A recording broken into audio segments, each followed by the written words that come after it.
The alarms on Threshold Station went silent at the exact moment every screen in the room lit up at once. I remember gripping the edge of my console because my legs did not feel steady anymore. My name is Owen Blake, and I was the only alien affairs officer on duty when humanity sent its final message to the galaxy. We had been waiting for war. Everyone on the station had been waiting for it for weeks. The Karas fleet had gathered at the edge of human space. Thousands of ships arranged in a pattern our analysts called a closing fist. Every channel we had was tuned to catch the first shot. Instead, we caught something none of us expected. A single signal spread across every frequency in the sector, civilian and military, encrypted and open, all at once. The voice was calm, almost gentle. It did not sound like a species preparing to fight for its life. It said only this: "To whoever finds this after we are gone, we are not asking you to remember that we were strong. We are asking you to remember why we stopped being afraid to disappear." Then it gave a set of coordinates, and then it stopped. I did not understand it. Nobody in that room understood it. My supervisor, a woman named Grace Wallace, stood frozen with her hand over her mouth. She had spent 30 years studying human behavior, and even she looked lost. Within minutes, our long-range sensors picked up movement. Every human ship in the sector began to move at the same time. Colony transports, cargo haulers, science vessels, even the slow arc ships that had been drifting near the outer moons for a decade, all of them turned and began flying on the same course. Not away from the Karas fleet, not toward any shelter, straight through the middle of it.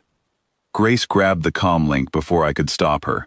She hailed the lead human vessel, a transport called the Amara, and begged them to change course. A voice answered, steady and unhurried, belonging to a woman named Iris Calder. She said they were not turning back. She said this had already been decided. I asked her why. I asked her why anyone would fly unarmed ships directly into the heart of an enemy fleet that could destroy them in seconds. Iris did not answer right away. When she finally spoke, her voice cracked just slightly, the only sign of fear I heard from her the entire time. She said that humanity had spent its whole history being afraid of vanishing, afraid of losing their homeworld, afraid of losing their colonies, afraid of losing each other. She said that fear had built walls between them for centuries, walls between nations, between neighbors, even inside their own families. She said that today they were done building walls. Grace asked her what the coordinates meant. Iris told her the truth, plainly, without hesitation. It was the location of the one world humanity had left, not a fortress, not a military base, a quiet green planet 3 light-years away that their scientists had been secretly preparing for 40 years, ever since Earth had been abandoned. It was the last home they had, and they had just broadcast its exact position to every listening ship in the galaxy, including their enemies. I remember asking her if she understood what she had just done. She said she understood perfectly. She said that hiding their home had never made them safe. It had only made them tired. She said that if the Karas wanted to end them, they could do it now, in the open, without another year of secrecy and dread, stealing away what little peace they had left. The Karas fleet did not fire. I watched it happen on the sensor display, and I still remember every detail of it. The lead ships of the Karas formation began to slow as the human convoy approached. Their weapons stayed powered but silent. The formation that had looked like a closing fist for weeks began to loosen, ship by ship, as if some invisible hand had opened it from the inside. Race and I later listened to the recovered communications between Karas command ships from that hour, translated word for word by our linguistics team. Their war marshal, a commander named Threl Kanos, ordered his fleet to hold position less than 30 seconds before the human convoy would have entered firing range. His voice on that recording does not sound like the voice of a warrior anymore. It sounds like someone who has just understood something enormous, something he was not prepared for. He said, to his own officers, that he had spent a decade preparing to break a species that was too proud to bow and too weak to fight back properly.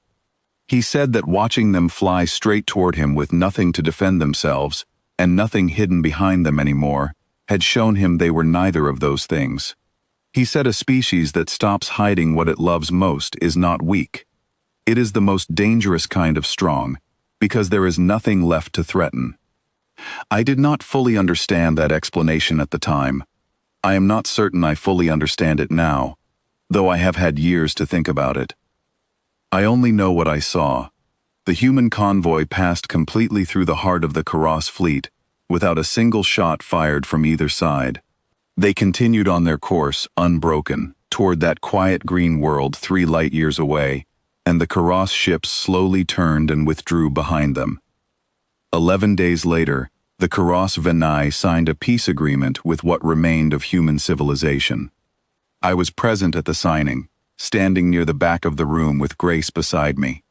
Commander Threl Canos was there in person, which surprised everyone, since Karas leaders rarely attend ceremonies outside their own territory.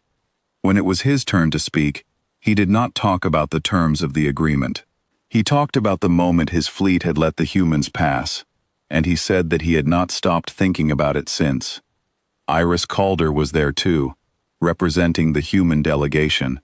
She looked tired in a way that had nothing to do with sleep. When she shook Threl's hand, the entire room went quiet, and for a moment, I thought I understood, just barely, what Grace had spent 30 years trying to explain to me about humans. It was never really about strength. It was about the decision to stop being ruled by fear, even when fear made perfect sense.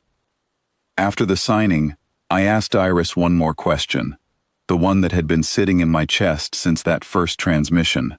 I asked her if she had been afraid, standing on that transport, flying through a fleet that could have ended everything in an instant. She said yes.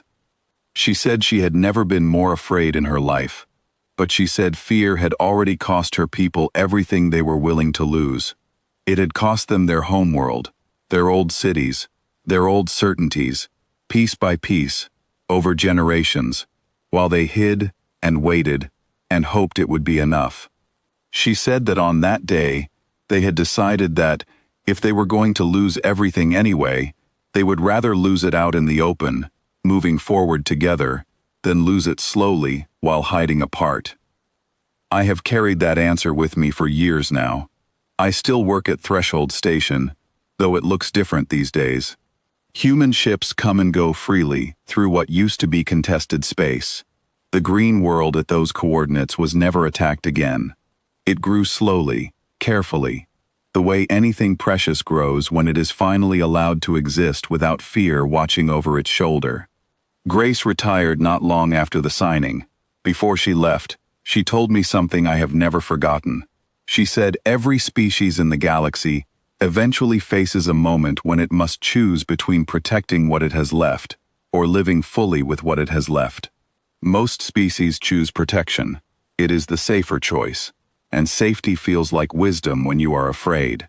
But she said humans, more than any species she had studied, understood something the rest of us were still learning. Protection without living is just a slower kind of disappearing. I think about that transmission often, the one that started everything. To whoever finds this after we are gone, we are not asking you to remember that we were strong. We are asking you to remember why we stopped being afraid to disappear. They did not disappear. Not that day, and not in the years since. But something in the way every species in this sector saw itself did disappear the moment that message reached us. The old idea that courage always looks like a raised weapon. The old idea that mercy is only possible when you already feel safe. Those ideas quietly ended the day. A fragile, frightened, unarmed convoy of ships flew straight through the fleet that could have destroyed them, and came out the other side still whole. I was there. I heard the silence after the message ended, and I heard the silence after the fleet let them pass. And I can tell you that both silences meant something different. The first one was fear. The second one was respect, the kind that cannot be forced or faked, the kind that only comes from watching someone choose courage when they had every reason to choose the opposite. Sometimes, late at night, when the station is quiet, and most of the crew has gone to rest, I replay that first transmission again. Not because I need reminding of what happened. I replay it because I want to remember what it sounded like the moment everything changed. The moment a species everyone thought was too fragile to survive proved that survival was never really the point. Living without fear was. That is the story of the day humanity did not vanish.